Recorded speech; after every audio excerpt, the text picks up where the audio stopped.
Welcome back to Retail Therapy on the Sunday Scaries podcast feed. My name's Will DeFries. Barrett Dudley, how we doing today? Oh man, we're doing all right. I just want to jump right out ahead of everything, and I know that this is not releasing until July 2nd, but I just want to be the first Washed Media podcaster to congratulate Ryan Seacrest on his new gig as the host of Wheel of Fortune. Wow. Yeah. I just wanted to be the first to get out there and do that because, you know. We established last week that cult fandom of Jeopardy is in. Yes. Where do you think the Seacrest news, where do you think these waves ripple to? Yeah, so Wheel of Fortune, it doesn't have the same cachet that Jeopardy does because it's less trivia based. Okay. So like even though it requires like some word game knowledge and like some, you know, you got to be able to think, you got to have a good lexicon, all that type of stuff. It's less like, I don't feel like you get the credit because you're not like proving that you know trivia. Yeah. You know what I mean? Yeah. It's kind of fed to you a little bit. A little bit. So it's and you know, there's more of the luck aspect brought into it as well with the wheel spinning and the taking of the turns and all of that. So, you know, from like there's no Ken Jennings of Wheel of Fortune. Right. And so from that level of respect, I think it's, you know, it's not quite at the same level as Jeopardy, but look, they're on back to back. Yeah. They're on the same channel, and I think they're both like they're the two like most like heritage game shows. I think of, you know, the most well-respected heritage game shows. It's a good warm-up for Jeopardy. It is. It's a good way to get the wheels turning to kind of feel a little more spry than you would otherwise. I'll say this. When I heard the news that Seacrest was taking over, I was like, my immediate reaction was like, this guy just has, if I had to pick one person to have their career in Hollywood, I might be going Seacrest. He's had a good run at it. The guy is probably worth $500 million, and all he has to do is MC shit. He's got a good smile. Yeah. He's got a good presence on the camera. He's been doing it for a long time, so the resume is deep. Seacrest knows how to host something. He does. You can't take that away from him. I mean, I think if you get offered the Wheel of Fortune bag, you take it. Oh, you take it. And now now he's set for the next 35 years. Yeah, he doesn't really have to worry about it. He locked that down. We already proved that as host of one of these two game shows, you just get to ride it out as long as you want. It must be nice being a game show host. Randy, are you living like this? Like, I know you've got your own kind of irons in the fire, but when my voice is good, I'm the best game show host around. Really?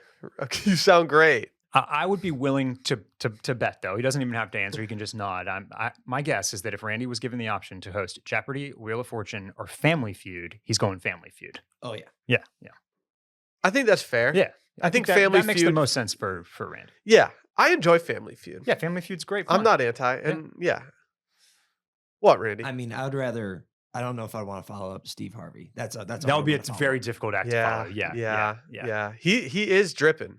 He's dripping, and his banter is second to none. Uh-huh. The guy cracks jokes, you know, just with such a quick wit.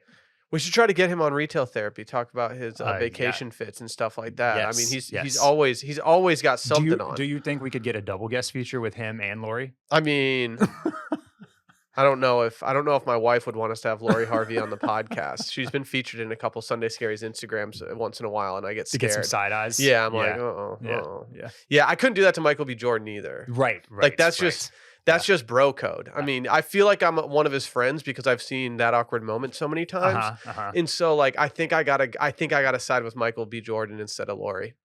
One week when we don't have anything to do, like for a Retail Therapy episode, we should just break down the entirety of That Awkward Moment. Let's just do the entire. I'll do the entire thing. Let's do it this fall. The second we get one day under 60 degrees in Austin, Texas, it might be November. I think we just sit down and I think we just do it. I'm embarrassed by how many things I probably looked at in that movie and thought like, oh man, I need to get a new pea coat. It's got to be real trim fit and real minimal. Oh man, I need some new Chelsea boots to put with my faded jeans. Yeah, like I mean, they had it all. They did. Shawl collar sweater. Oh, man, had some bangers in there. I wanted to be them so bad for a little bit. Yeah, they were just living, man. They were just in New York City. They really were. They weren't doing the Nolita dirtbag kind of things though. They were more on a different wave. Okay. But to be fair, I think if you remade That Awkward Moment in 2023, those guys are Nolita dirtbags. It's true. I definitely think that they're, you know, yeah, think they're living that life. I don't think you're wrong. Maybe they should do that. Hollywood's all about remaking classics, and I think Upward Moment falls in that category. That is that's what you have there. That is so that's some IP that you really got to cling on to. Barrett, can we get a fit check today? I'm really enjoying the shirt that you got on today. Yeah, so I bopped this the re-release of the Stussy N64 logo in this color that's really lovely called Artichoke. I love a summer artichoke. I know you do too. I know. And yeah, man, this one tapped directly into the millennial nostalgia vein. And I was like, I immediately snapped it up. Anybody in our age range knows that most of your formative years were spent with sleepovers over a 12-pack of Mountain Dew, playing Mario Kart and NBA Jam and whatever else on N64. Yeah, and that's where the boys became men, I would say. Oh yeah. I was killing it on Koopa Beach. Yeah. I was hitting that shortcut almost every single time. Alternating a little bit of 4-person Rainbow Road with prank calling your crush, and then maybe having your mom taking you to go wrap a house or something. I don't know. Little Truth or Dare, maybe watching like Spawn, whatever you could get your dad to like buy for you. Yeah. That was the dream. I'm also wearing a Stussy tee, but you can't see it. It's also very plain, so you wouldn't even know. But ever since the Cake Not Crumbs episode, I've just been on my Stussy email grind. Yeah, this is my first. I know you've been vouching for the tees for a while, so this is my first one. And I don't really have a stance on graphic tees, but I might as well have gotten served an Instagram ad that was just like tailor made for my exact brain. I'm leaning into graphic tees this summer. Yeah. I don't have very many graphic tees. A lot of my tees are a lot of like just very plain, garment dyed, boring. And this summer, I'm like, you know what? I'm going to get some tees with some wild stuff on it. I can confirm that I don't know if we actually talked about this just in the studio or if we talked about this on the last episode. But I did receive a shipping email for my online ceramics t-shirt about exactly 30 days after I ordered it. Yeah. And then I was also fortunate, but then I got the pleasant surprise of receiving the shirt very quickly after I got the shipping email. That's nice. So I'm now the proud owner of my first online ceramics product. Very, very nicely done. Yeah. It's just as aggressive as it looks on the website from a design standpoint. And so I'm not sure when that's going to get busted out, but we'll see. I did not have it in me today to wear something with just giant skulls on it. So I thought I'd call it a day and just go plain Jane. Yeah. We got a lot to cover today, Barrett. But before we do, let's get some minutia out of the way. Please go follow retail.pod on Instagram. You can also watch all these episodes at youtube.com/Sunday Scaries podcast. I've got links to both of those things in the description of this episode. And I've been doing listener companions on willdefreeze.substack.com. It might be Monday before you see the listener companion come through once in a while. That is just me being a little lazy. And I apologize for that, but it's summer's been busy. It's that summer work schedule. Dude, it's crazy. Nobody works during the summer. I know, yeah. Those Friday afternoons were really when I was like, putting in work on those listener companions this fall and winter. And now those Friday afternoons on these summer Fridays, it's just a little different. It is. They are. But before we really get into it today, let's hear from our friends over at Shopify, who are presenting sponsor of today's episode. I don't like getting notifications at all, but the one notification that I do enjoy getting is the best kind of notification, and that is the cha-ching from the Shopify store. It's the sound of another sale on Shopify, and the moment another business dream becomes a reality. Shopify is the commerce platform revolutionizing millions of businesses worldwide. You can sell pretty much anything, from t-shirts to iPhone cases to whatever you want. Shopify simplifies selling online and in person so you can focus on successfully growing your business. Shopify covers every sales channel from an in-person POS system to an all-in-one e-commerce platform, and it even lets you sell across social media marketplaces like TikTok, Facebook, Instagram.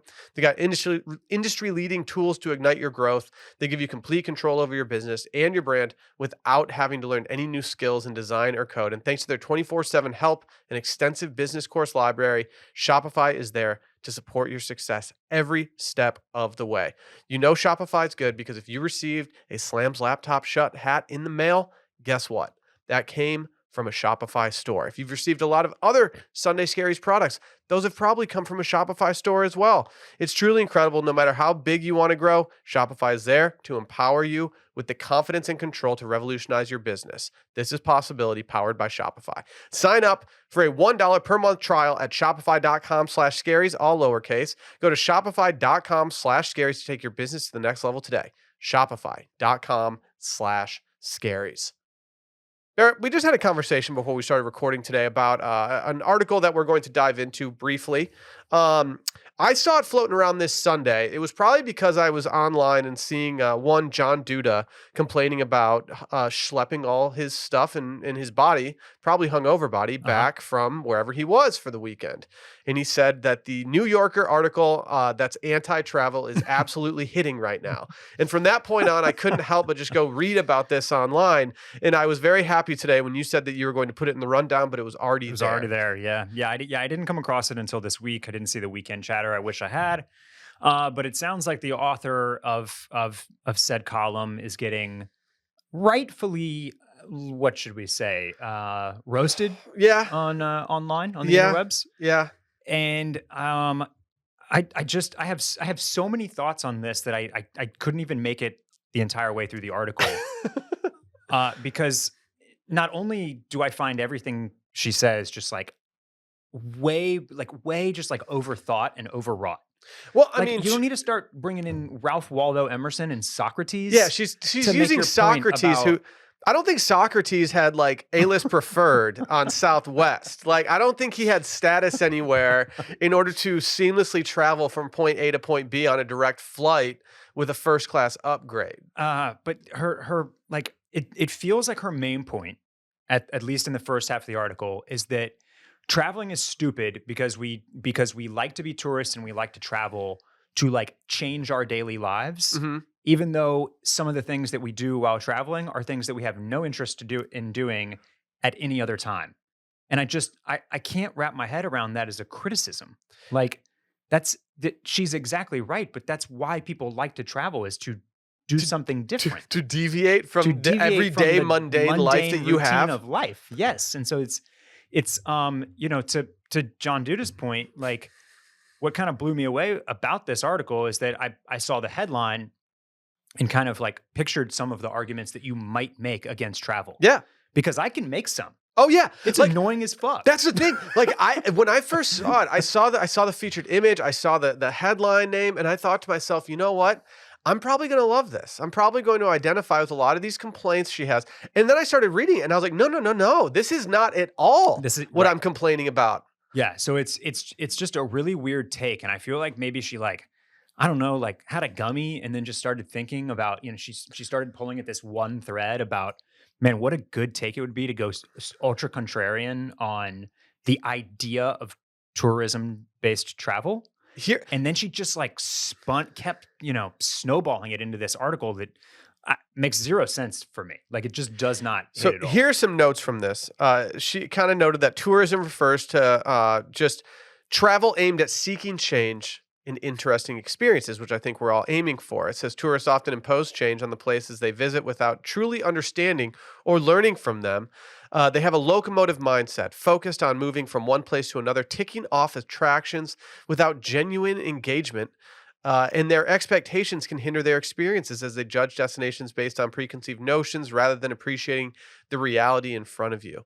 Like, okay, fair, I guess, but when I go somewhere and I'm traveling, I'm trying to just pretend like I live in that place for a day. And by pretend I live there, I mean do the things that no locals do, which is just go to nice restaurants that you can't afford on a normal schedule if you were just living in that town, and just like let loose a little bit and not be in that same constant rotation of things that I'm constantly doing in life. Nothing about this is considered. I think it could only be written from the perspective of like an elitist New York writer, right? Well, like this idea right here, right? When you travel, you suspend your usual standards for what counts as a valuable use of time. You suspend other standards as well, unwilling to be constrained by your taste in food, art, or recreational activities. I would never, she says, in the many great cities I have actually lived and worked in, I would never consider spending whole days walking. But that is the point. I like going to places where I can do that. Correct. The idea of the vacation is that it does give me time to do that. Correct. Like, you're absolutely right that my priorities change when I'm on vacation. I'm looking to break the mold of what I usually do. I'm looking to get off my couch and stop watching television and go out and actually do something at night, as opposed to just like sitting there doing what I normally do. Or what if, I mean, what if like I'm just kind of blown away. Like what if you don't live in a place? What if you live in Texas where everything is a drive all the time? Correct. Isn't it nice to go to Europe or to New Orleans or to New York or wherever and like get out and put your feet on the ground? I like the idea. She tried to really explain in this article that you are almost mentally inferior if you need to travel in order to free your mind. That's right. I think that's the Emerson quote. Yeah, it's just like she is basing this off of like a Ralph Waldo Emerson idea that like you should be able to just mentally go on vacation. You should have full control over your mind and be able to like do that instead of actually going out and clearing your mind by doing something interesting or seeing something beautiful. By the way, Ralph Waldo Emerson died in 1882, so I don't even think commercial jet travel was a thing then. Like, Nope. For him to go over the town over, he probably had to get on like a horse-drawn baggage and carry, Yeah. carriage and buggy, which took, I don't know, 6 days to Yeah. get to like the nearest big town. Like, probably a hassle, probably not, necessary for the daily average person. He doesn't know what a train ride feels like from one small city to another in Perhaps. the UK. Like he doesn't get it. You're old. The other piece here, she mentions how like basically just like this idea that you do things on vacation that you don't actually have any interest in. And so she brings up somebody going to France. They went to France. They went to the Louvre. They went to see the Mona Lisa. And then apparently there's this stat that people spend an average of 15 seconds looking at the Mona Lisa. That's probably fair. Have you seen the Mona Lisa? I've not been to France. I saw the Mona Lisa and I did not seem to care once I was in front of the Mona Lisa. Okay, but why do you go see live sports? The experience is great on TV. You don't have to get out. You can sit on the couch. You can not pay $20 for an electric jellyfish. Like you've got a better view, a better screen, a better understanding of what's actually happening. Why do you go see live sports? Well, I mean, the question that you ask is the question I ask every single time I'm trying to hail an Uber on my way home from a sporting event.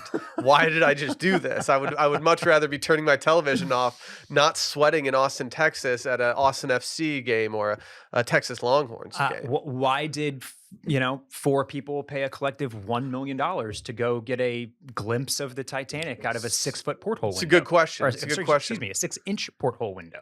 I mean, if she wants there's just something about putting something in front of you physically that is different. And so whether you spend 15 minutes sitting there psychoanalyzing whether she's smiling or frowning or both or whatever, or you look at the tiny little brushstrokes and really think hard about what Da Vinci was thinking when he put brush to canvas, like, okay, but also maybe it's good enough to have it in front of you and see the physical beauty of it in person and have an experience. And who cares how much time you spend looking at it? You did it. What if she just went down the road of saying, like, you don't want to spend your long weekend going through a bunch of travel hassles on the Monday? I'd be like, yeah, okay, sing it, sister. Yeah. If she's like, you don't want to go to New York City only to spend a bunch of money on clothes that you never needed in the first place? I'd be like, yes, that's my queen. But instead, she's using all the wrong things. Yeah, like, no, this is why we go do these things. I think a lot of the stuff that she's talking down on, I think, are the noble reasons to go travel, as opposed to like the really dumb ones, like I just said, of me going and spending way too much money at a store that I had no business ever even going in. Yeah, she basically is arguing against worldliness because she doesn't actually believe that people want to be worldly, I think, is kind of, I think, the core that she's getting it at. Which again, I'm going to come back to it. Like, when you really think about it, it just feels really like hoity-toity and elitist Correct. of her, and just like, you can't write this article unless you're already not in touch with the average person that likes to travel. There's so much bad information here. But from her. yes, if she had gone on and on about how annoying it is to pack and like the weather changes and you got to pack for 3 different climates in one, and that's really tough, and then everybody's losing their bag these days. And you got to figure out stuff to do with your pets or your kids. If she said something to the effect of like, you're spending too much money at these restaurants, like where you probably have just as good of restaurants, I'd be like, yeah, you're right. Like some of the time I will go to a different city and eat at these restaurants that cost a lot of money, and then I'm like, oh man, like we got world-class restaurants in Austin that I could do this at pretty much. But I appreciate that. I like That's not a bad thing. No, it's not. Appreciating where you live by way of I traveling don't and seeing know. other places is a good thing. She does say travel does not fundamentally change who we are, but rather reinforces our existing beliefs, interests, and lifestyles, which I could not disagree more with. Like, I truly do think that it changes who you are. I think going and taking those experiences or seeing a part of a city that you never even knew existed, like those things definitely change who you are. I I agree. think I have very formative trips in my entire life. And I think people know that because there are so many times that I have referenced cool trips that I've gone on podcasts where like people are like, yeah, well, we get it. You've talked about this. But like, that's because it was a formative trip and that's okay. I did enjoy the people online who then decided to digitally dox her and just go read a bunch of other articles that she had written, and they were like, "Okay, never mind. We shouldn't listen to her anymore. She's got some really bad takes out there." Like I don't know. Whatever gets me away from the couch watching The Idol, I'll go do anything. If that means traveling, like, I'll do it. Aren't you getting like SNL Debbie Downer Yeah. vibes a little bit from Yeah. her? Like she's just ready to just poo poo whatever is bringing you a little bit of light. But by her standards here, that like we shouldn't ever leave anywhere. That's right. Like, why would You you? also shouldn't try vegetables if you just don't like Yeah, vegetables. like, because this you don't- new because you restaurant don't down like the street. vegetables, why would you try them? This new restaurant down the street that's serving like this new Indian restaurant. Like, well, you don't really care about Indian food. If you cared about Indian food, like you just make it at home and just do that. Or you'd live in India. Yeah, just go live in India. Like that should be where you find your peace. Like you shouldn't go to that restaurant.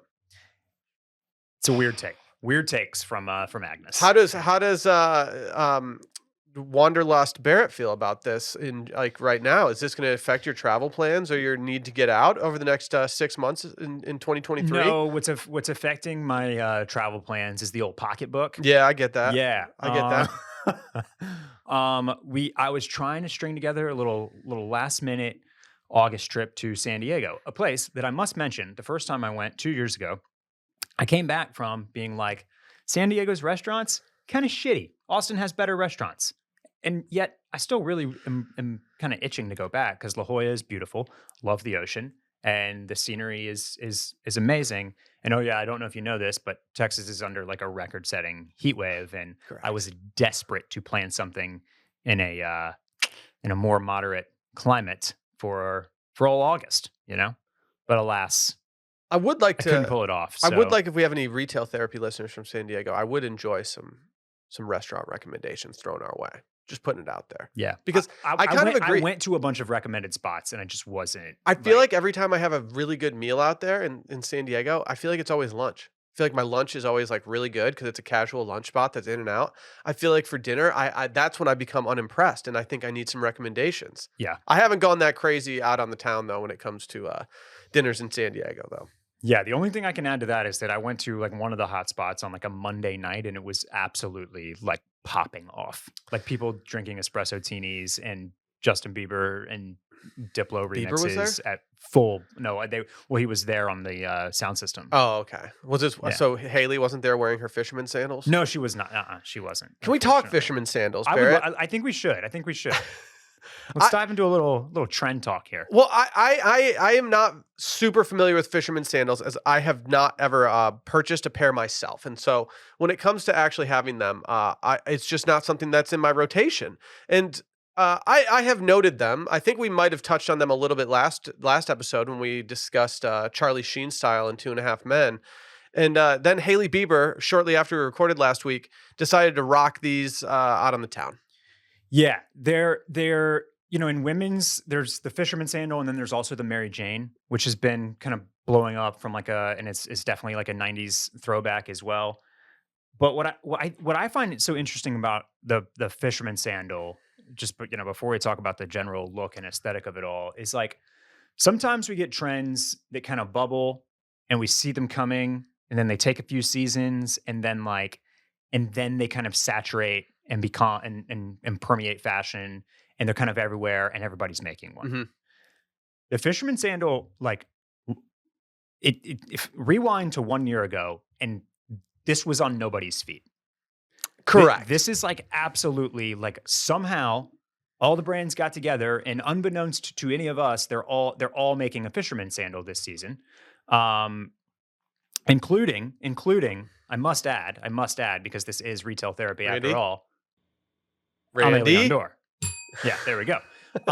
So it's not a surprise that they were ahead of this wave, but then I'm gonna keep pulling up stuff like this is I've got Lemaire, I've got Vinny's, I've got Tom Brown. Like they're truly. I mean, take your pick of which one you want.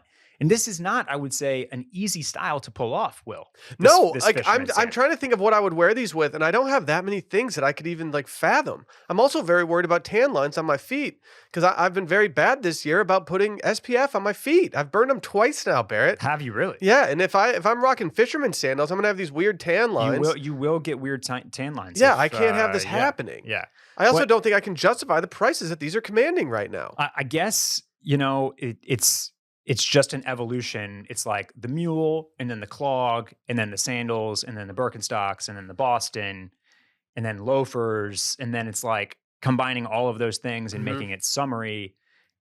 Add in the idea of the vacation core, the Europe core, linen, beachy, breezy, coastal grandma, and like, boom, the rise of the fisherman sandal. But it's definitely like it's an acquired taste. I find them rather ugly. All right, so you're out. I mean, I hesitate to ask if you're in or out because I think that there are certain looks where I'm like, okay, this person's pulling this off. I'm kind of into it. I get it. I understand what you're doing. But like, this is not something that I have any desire to implement into my own rotation. Yeah, it's not for me either at the moment. Now, look, there are some things that just go onto the list of like, I can never come back to you. Like I cannot because of my history and my experience and the period, the era of my life in which I, first had a dalliance. And so the number one that comes to mind is like, I just can never wear a boat shoe again. I don't think I can. I get it. Maybe like another 5 years, I could finally come around to it. See, I am not a great person to talk boat shoes with, as I grew up somewhere where boat shoes were so commonplace in the summertime because so many people were getting on actual boats. We were never a family that owned a boat, so I never had to worry too much about it. But it almost became so normalized for me that I don't have the hesitancy. But when people are hesitant around boat shoes, I totally get it. I will never tell someone like you need to go toss on some boat shoes right now. Yeah, I mean, but I can't imagine ordering Sperry's anytime soon. Like in Texas, they just became they were just a frat staple. It's just what you wore to identify yourself as part of that sect. So you're not getting any gold cups anytime soon? So I can't get away with that. So in that same vein, nominally around 1998, 1999, I and many other adolescent boys had a pair of these bad boys from Doc Martens. Wow. I never had these. OG fisherman sandals with the giant, massive, chunky sole. Huge. Probably like in the world of like, what were we doing, fashion choices, this has to be like top 5. Like, I can't believe like kids were buying these and like wearing them with whatever we were wearing them with. I can't believe you own these, Barrett. Yeah, I did. I sure did. See, these didn't hit my high school. Okay. Yeah, we weren't. I'm telling you, this was pre-high school for me. We had this was like middle school for me. Yeah, we had a Doc Marten phase, like pretty hardcore, but I don't think we ever got the strappy sandals. I think it was more just people actually trying to wear like the Doc Marten boots. Yeah. But that was Spice Girls driven. Yeah. Doc Marten, they made a lot of money off the Spice Girls. Yeah. Yeah. But so to answer your question, I'm not personally in, I think like I had Mr. Mort, I had Mordecai up here, and he mostly pulls off everything that he wears, but like I get it here. Like this is a fun look. This is a funky look. Yeah. And it works for him. He's just rocking his Grateful Dead stuff all through Fashion Week. But you have to respect it. Yeah.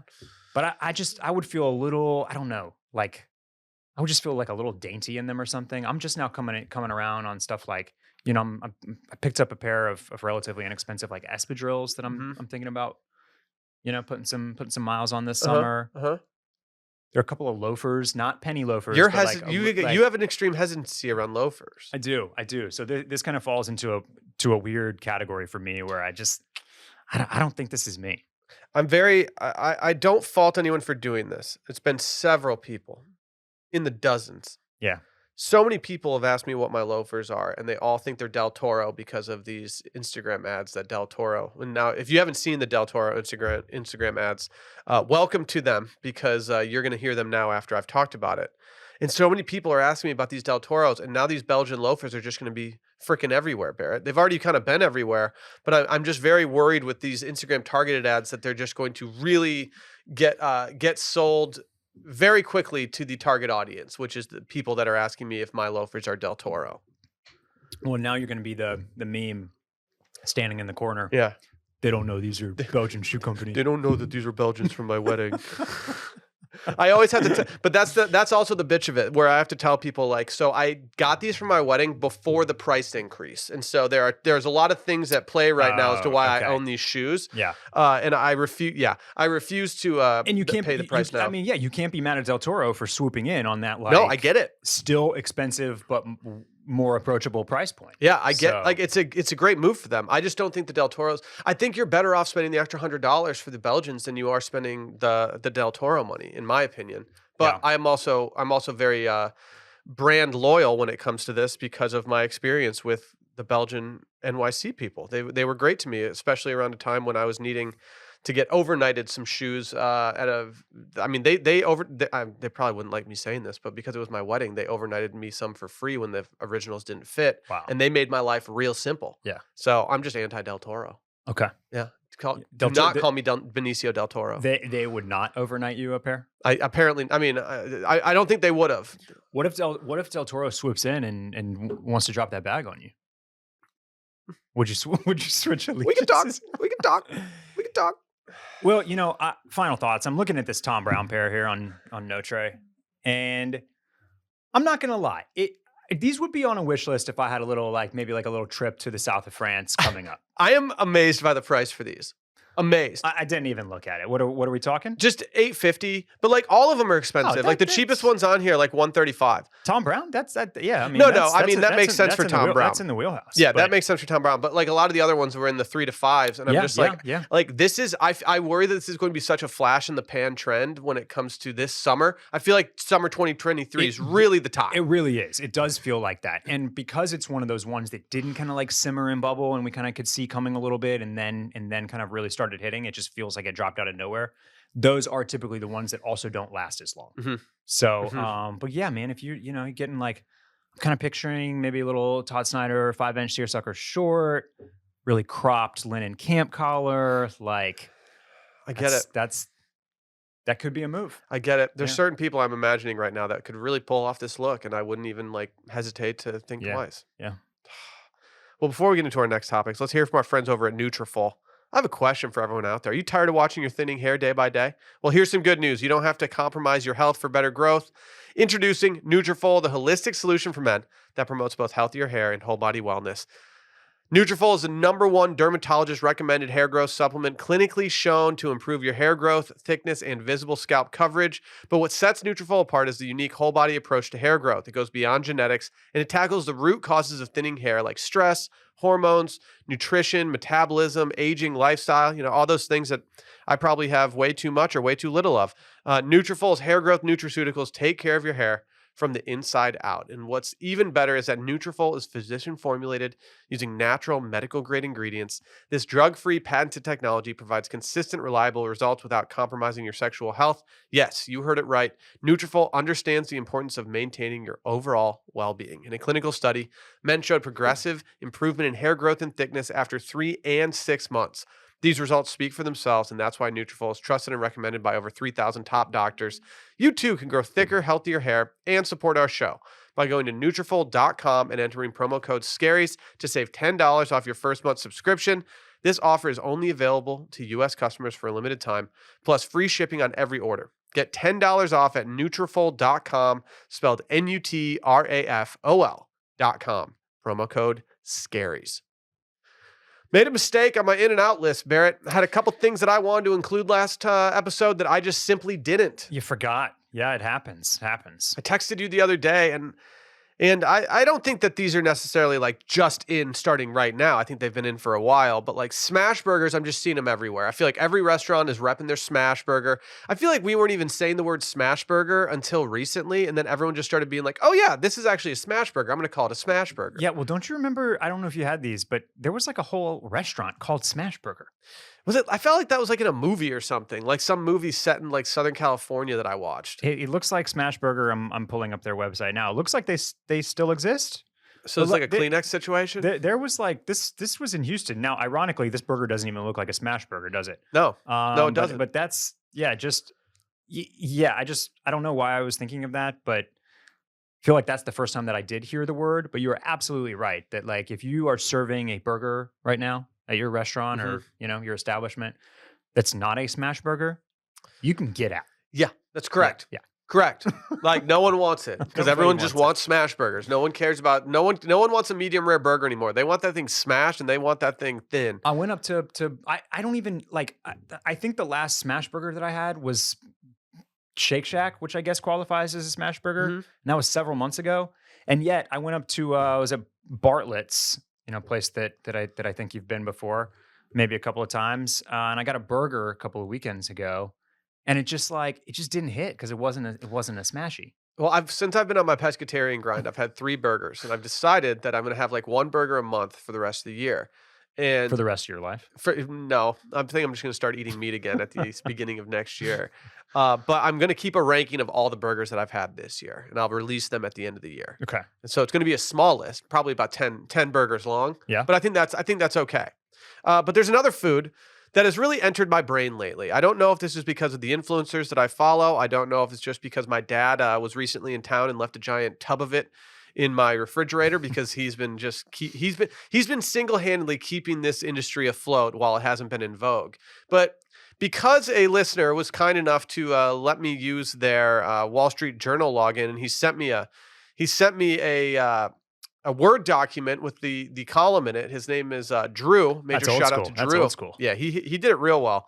The first paragraph says, after holistic health coach Lainey Cates tasted her latest ice cream recipe for the first time, she turned to her husband and said, this is going to go viral.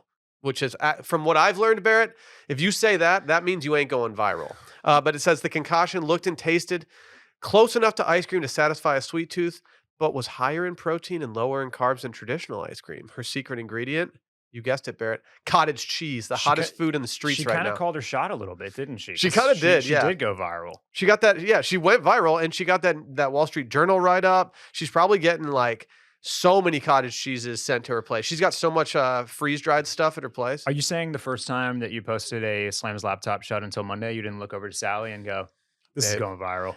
From what I learned at our old job, that if you wrote something that you thought was really, really good, and if you even thought about saying, this column's pretty good, I think this column might go, the second the V even came out of your mouth, I was like, oh, no, this is going to perform very mediocre. That's just how it works. But I guess when cottage cheese is in the mix, you gotta respect the goat or the cottage. This says cottage cheese sales in the U.S. were up 15.9% to $1.2 billion over the 52 weeks that ended May 21st, according to market research firm Circana.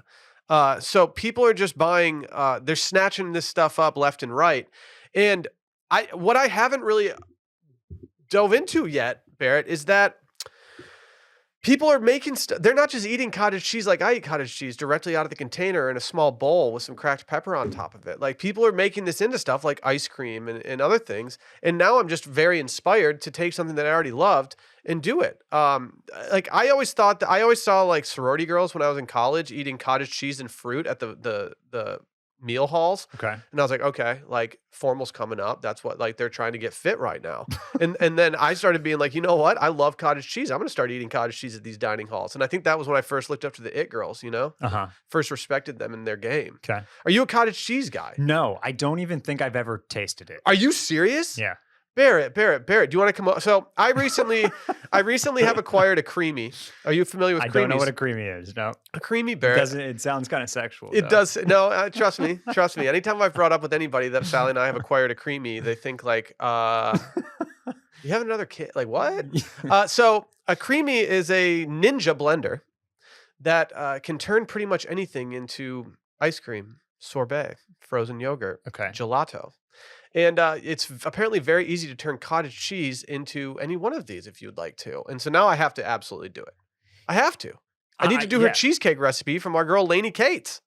This Lainey Cates looks really familiar, and yet I don't know that name. It was probably because she went, viral. She did go viral. Is this the one that said, I'm going viral? I don't know. And then she went vi? I'm not sure if that's the exact same one. Reading through the rest of the article here, though, it does sound like some people are tasting it and posting their reactions, to TikTok or to Instagram or wherever, and they are saying, ew. Well, I mean, and they don't like it. I have fed it to my son, who I thought enjoyed it, and then he coughed, and then a million pieces of cottage cheese ended up all over our kitchen, and so I stopped feeding it to my son. Yeah. So I'm typically not like a person that like bucks on any type of texture. Some people don't like Laura's brother. It's coming to my head. Sorry for putting you on blast, but like he does not like the texture of cooked fruit. So like no peach cobbler, no apple pie. I kind of get it. Yeah. A little slimy, a little sluggy. Right. I think of like people with tomatoes. Like people don't like the inside guts of the tomatoes. Right. None of that really, like I don't have one of those. But cottage cheese, that's the one where it's like, Really? This looks like curdled yogurt. And therefore I don't think I can, like I just like, I've got that obstruction in my mind of that's kind of hard to get over. You know when you like have some pomegranate seeds? Yeah. That's kind of how I feel when I'm eating cottage cheese, and I mean this in a good way. Like I like the individual. I like it. But pomegranate seeds kind of like almost like pop. They snap a little bit. Yeah. Are you saying the chunks in cottage cheese No, I'm do just that? saying like there's just these little tiny orbs of flavor that just sit in your mouth. There are people out here right now who are disgusted by me. How does it compare to Greek yogurt? Like, is it tart? What does it taste like? Does it taste like cheese? It just tastes like, I don't know, plain kind of yogurty, cheesy stuff. I can't believe you are so not well versed with cottage cheese. This is blowing my mind. Yeah, I feel like this would fit in well with like the workouts that you do and your protein intake and stuff. I mean, you've never even heard of the cottage cheeses that I've listed out here on the rundown, which is concerning to me. What are the cottage cheeses? Good Culture, I've been told, is like the GOAT cottage cheese currently going on right now. I mean, I'm sure my the reputable establishments near my home where one can pick up groceries carry some of these. Oh, I'm sure they have Nancy's cottage cheese, and I'm sure they have Kelowna Supernatural. That's not for me. I'm more of a blue collar cottage cheese kind of guy. I don't need your organics. Is that Daisy? Yeah, Daisy's got some fire. Cottage cheese, yeah, right? Horizon Organics also has some good ones. But yeah, I'm not exactly like totally. I'm not bougie when it comes to my cottage cheese intake. For those that are aligning more, with where I'm coming from on the cottage cheese. What is the beginner's cottage cheese? What if you're selling me on cottage cheese, what are you serving me? Like, how am I serving it to you? Yeah. Or like, what brand am I serving you? No, how are you serving it to me? Because you're not just going to hand me the container of Horizon and be like, get a spoon, right? Or is that the best way in? I mean, that's kind of what your boy does. Randy, are you a cottage cheese guy? A little. That's good. Are you? Your voice, I cannot get over it. I mean, like, do you eat it for the protein, or do you eat it for just the flavor because you're from the Midwest? Because I feel like us Midwest boys, we have certain foods that we eat, and cottage cheese definitely falls into that. Mainly the protein and the healthiness of it. I didn't really try it until end of high school. Okay. Early college. You're watching you're watching your macros over there, huh? Yeah. I mean, it's good, healthy, it's delicious, and it's healthy for you. Jake Cohen, a New York cookbook author, said he began adding more cottage cheese into his diet to reach his fitness goals. There you go. While he grew up eating it occasionally, he now eats what he calls the curdy, chunky gloriousness almost daily to hit his protein quota. I think we're about to see like Hailey Bieber walking down the street in New York City with a little cup of cottage cheese. I think we're about to see fisherman sandals. I think we're going to see some pop-up stores all over the place that are just cottage cheese pop-up stores. Oh, you want full fat cottage cheese? Come over to the left side of the. I definitely can see Pinkberry like introducing like I don't even. That's probably the chuggiest thing I've ever said in this podcast. Just naming Pinkberry, but I could see them having a little cottage cheese mixed into some flavors. Cold Stone Cheesery. There you go. I mean, this has legs. Yeah. This has legs. All right, I got to pick up groceries later this week. Maybe I'll toss in a little cottage cheese. Just to Fine, give it just a- go see. Give it a whirl. Maybe you can get a Good Culture. Maybe you can get a Nancy's. Yeah. Maybe you can get a Kelowna Supernatural. Okay. But Barrett, I think you owe it to yourself to try an It cottage cheese and see how you feel about it. Yeah. I'm not saying it's like going to change your life. I'm not going to go to a 5-star restaurant and order the cottage cheese off the appetizer menu. It's obviously a dairy product. Am I getting more cheese or am I getting more yogurt? Where does the flavor I think land? cheese, right? Yeah, It's hard to describe the I'd say flavor. It's right in between, but it's a little more cheesy. Okay. Well, I mean, I have concerns now. Like, are you going to go large curd or small curd? You know, Well, I'm small curd. the I think. smaller the curds that you go, sometimes you can skew into an area where like it's almost like too small. But then sometimes you feel like you're eating pebbles when you're going with the big dogs. You know, so you just got to be careful. Works for any meal too. For what? Any meal. What? You can go breakfast, lunch, dinner with some cottage cheese. Oh man, I can't wait to take you on this journey. Yeah. Yeah. I mean, it does sound healthy. It does sound healthy. That's the best you can say about it. Sounds quite healthy. Sounds great. Can't wait. I can't wait for the health. I mean, if you make some cottage cheese ice cream and you're creamy, I will make some cottage cheese ice cream in my creamy. No questions asked. I will definitely taste that. Something tells me you're going to be more interested in the other thing that I can make in this creamy that's not ice cream, which is frozen margaritas. Yeah. So if you would like to come over and try some cottage cheese ice cream and a frozen margarita, you're welcome. My door is open. Have you tried a frozen espresso martini in it? No, we haven't done any frozen cocktails yet. We have only done ice cream. We have done. You haven't even done the margarita yet. No, we haven't done the margarita. I'm doing the margarita this weekend in celebration of Independence Day, the holiday, not the movie. And I'm very excited to dive in. But we have made some frozen yogurt, and I can say that it's truly incredible. The flavor that you can get out of this thing. I never knew that at home ice cream would change my life so much. But not cottage cheese frozen yogurt. No, we just did normal frozen yogurt. Got it. Yeah. Yes. Yeah, we took a piece of pie and we put it in the frozen yogurt and mixed it all up in the machine, and we just made blueberry pie. Wow. Frozen yogurt. It was life-changing. Yeah. Life-changing stuff here, Barrett. Okay. Before we hit our wish list items, there's been a couple things that I've looked at online recently, and I truly can't get them out of my head. And so I'm simply going to call this segment, I Can't Stop Thinking About These Fits. Yeah. Let's start with Taylor Swift. Okay. She's been all over the news lately, as she does. She's kind of in the forefront of these things. Well-known celebrity. Yeah. Yeah. I think the people out there know who Taylor Swift is without us needing to explain it. But she's recently been photographed in New York City wearing a very schoolgirl outfit, but almost like, were you a Gossip Girl guy? I wasn't, but Laura just did a full rewatch like last year. I think it ended. So you know earlier who this Jenny year. is. So yes. So I was adjacent for that. You know, I was next to that rewatch. I didn't see every episode, but I saw plenty of it. Okay. Because like, this is not an outfit that I would have expected to see from Taylor Swift.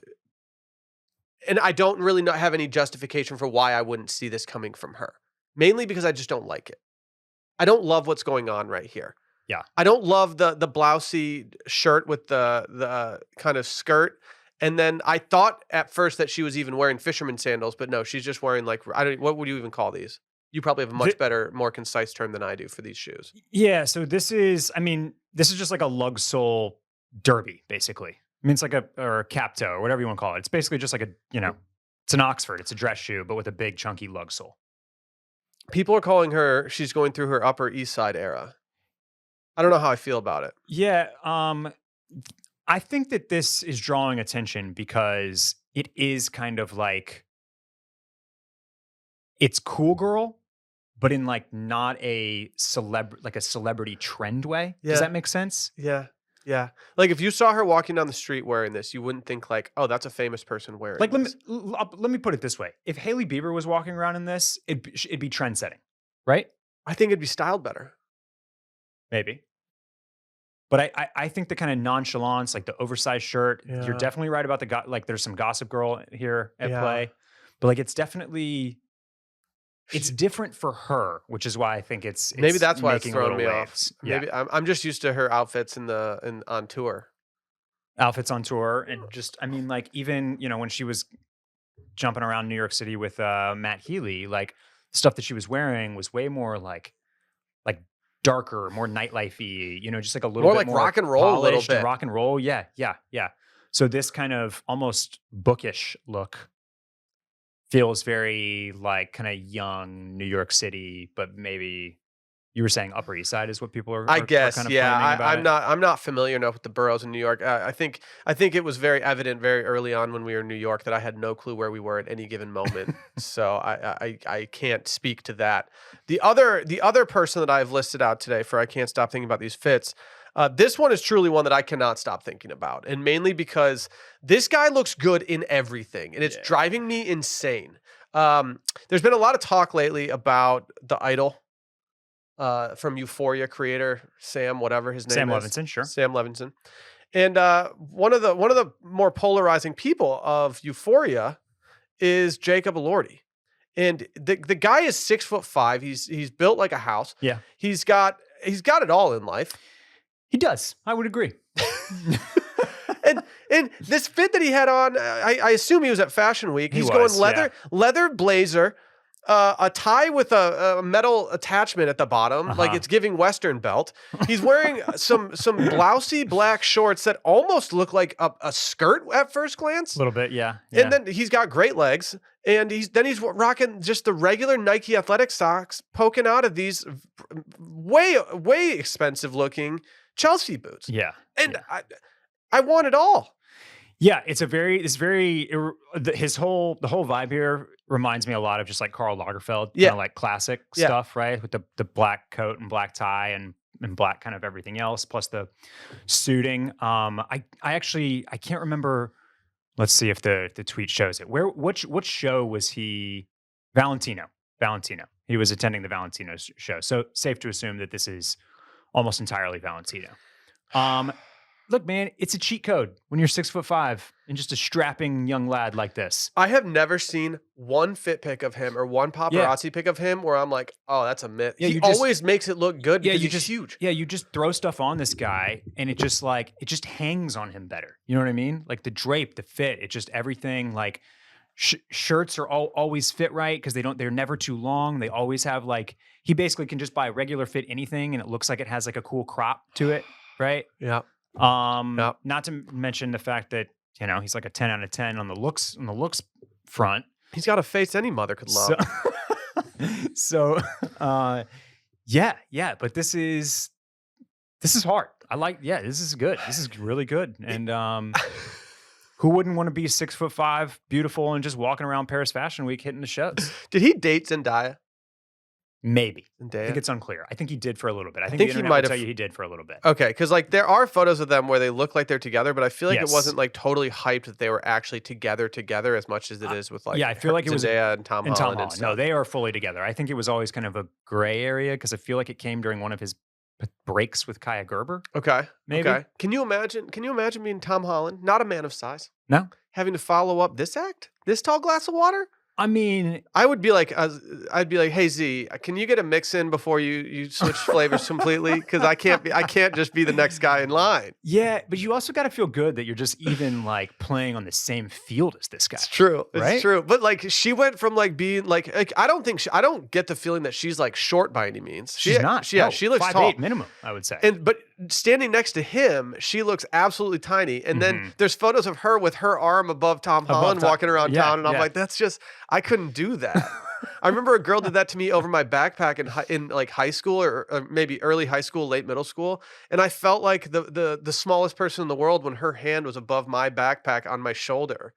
It just didn't make me feel good. Well, let me gas up a quick fit from Tom Holland real quick. I love it. See if I can find it. I think this was at one of the F1 races, but he was wearing just like a solid green kind of button-up shirt, and it was he was looking great himself. Let's see. Have you started The Crowded Room on Apple TV Plus? I have not. I saw that Tommy was acknowledging that the reviews have been bad. That's the only headline that I've seen. I watched the first episode, and I have to admit, I very much enjoyed the first episode. You like it? Yes. You like it? Okay. Yes. I'm a Tom Holland guy. I am a Amanda Seyfried guy.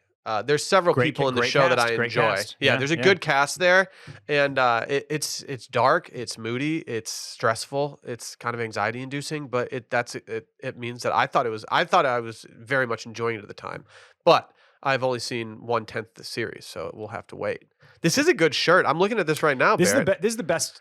I couldn't find the full fit. He's wearing like a nice pair of like kind of light khaki trousers with it, but yeah, this was a good Tom Holland fit. So let me gas up my fellow short king as well while we're here. He got to wave the checkered flag. That's a big deal for Yeah, him. That's yeah. a good pull for Tom Holland. Yeah. Better pull, Zendaya or the checkered flag at F1 race? Oh, Zendaya. Yeah, I think so too. Yeah, I think so too. Let's not forget that my guy Tom Holland is also Spider-Man. So That is facts. Jacob Elordi does not have that feather in his cap It's true. just yet. He's It's not true. he's not the leading man star of one of the most profitable and well-reviewed superhero franchises out right now. Would you rather be Spider-Man or like by all means, physically speaking, a 10?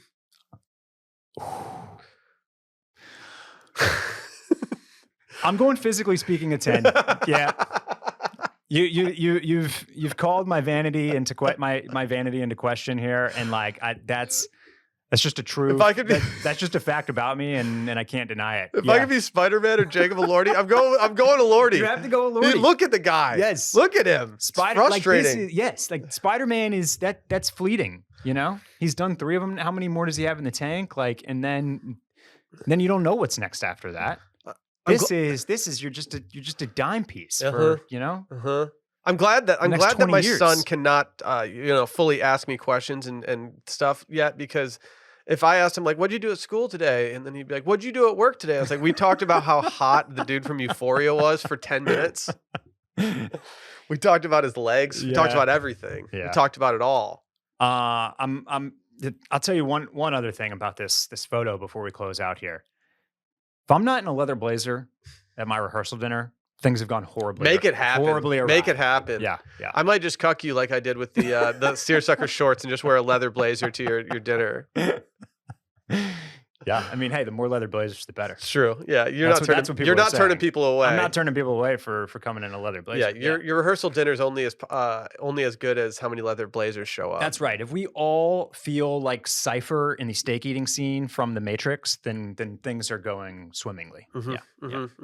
Is it wish list time? Wish list time. Let's go, baby. You want to start us off? I will. So, we're talking Smashburgies already, right? Oh yeah. So Smashy bees. And I've acknowledged that I haven't really like gone out and tried a bunch of the hot smash burgers in town yet, but it's definitely on my list. But I'm also known to mess around on the propane grill a little bit. Okay. And so I've been thinking about, can I make my own smash burgers at home? You can. I think I can. And so I've come across this really beautiful carbon steel griddle from a local Austin company called Made In, which of course comes with the press, which is a much needed instrument in the formation of a smashed patty with grilled onions mixed in. So this is what I'm adding. This is $199, just under half of what it would cost you to purchase a Yeti cast iron skillet. I was waiting for that shade to come through. And this thing is just a tank. My biggest concern is how hot this thing gets, and am I going to burn my hand off trying to use it? Probably. Yeah, but I do. This is aspirational for me. This is not an imminent cop, but I do have an interest in maybe making my own smash burgers, maybe in the fall when it's not like 117 degrees outside where my grill is. But I could mess around with this. I could go smash burgers at home. Well, we might need to have a smash burger party for the retail therapy boys, and because our friend Jake, who I think was one of the co-founders of Made In, was at our In-N-Out party over South by. Shoot. We might need to holler at him for a little live activation, Smashy B RT collaboration. Maybe so. I mean, I'll eat a smash burger. I like the sound of that. If you invite me over for your carbon steel griddle and press, I will absolutely do that. I have 2 things on my list this week. One of them is kind of a placeholder until I find something I like more. But I kind of want some funky pool slides. My pool slides are just my old, disgusting, gross ones that look like soccer slides from high school. And I'm ready for something a little more fun. And the ones that are my placeholders right now are just these Adidas ones that look like moon rocks. Yeah. I don't know. I'm kind of into the pixelated stuff that people are doing. I don't want the pixelated jacket that like A$AP Rocky's wearing or anything. Right, That's like a little too much for me. Yeah. But I think some pool slides I can mix in a little pixelation. I think it's kind of fun. Yeah, I like these. They are they're kind of giving Tron over there. They are giving a little Right? Tron, yeah, And they are. that's cool with me. I don't have any like connection to these other than I was like, you know what, these are kind of cool. And if I had to pull trig right now, I'd probably just do these and call it a day. Yeah. That being said, I'm still out here looking for some inexpensive rubber slides. But the other thing on my list this week is something that I very much do want, and it's not. You don't wear it, and I think I need to put more stuff on my list that is not wearable. It's a coffee table book. It's called Football: Designing the Beautiful Game. It came out last year, and it's got a bunch of stuff on stadium planning, just soccer design, badges, everything. It just seems very on trend for my interests. I won't lie to you, Will. This kind of looks like a self-published book based on its cover, but maybe I'm not completely grasping the design from 7 feet away. I recently saw this the reason I actually put this on my list was because I saw it in a photo that was that made me think, what is that book? I need to check this out. Okay, the interior does look pretty awesome. Yes. And so this looks very cool. As someone who's been trying to really soup up the area of my place that has my turntable and vinyls in it, and I've been using some coffee table books, and I've kind of realized that I need some more on-brand coffee table books. Yeah. I mean, look, you get a big glossy of Brandy Chastain in the sports bra, so that's worth the price of admission, right there. I would say. I enjoy the. I think just as much as I actually enjoy watching the games, I really do enjoy the design conversations that soccer and just the world's game inspires, and that always has to do with jerseys, stadiums, whatever it may be. Yep. And so I think it might just be time to start adding a few soccer or football, as they say, things to the mix. So we'll see. They call it the beautiful game for a reason, Will. Hoga bonito. Hoga bonito. I don't have too much else today, Barrett. It's hot. That's it. I hope nobody's out there canceling their travel plans after reading the New Yorker article. Just discouraged and disappointed in themselves for not going places and just doing exactly what they always do. No, everyone's canceling their plane just tickets. being self-fulfilled with their own imagination where they do live. Yeah, just use your brain. Just use your brain. Idiot. Yeah. People are just canceling their Plebeian. Southwest flights and just buying just high-end cottage cheese. Yeah. That's the future. That's the future. All right. I don't have anything else today. I'm going to go sweat through something that I was looking forward to wearing all summer, only to realize that I can't wear it anymore because it's too damn hot in this city. Sounds good. Yeah. All right. We'll see you guys later.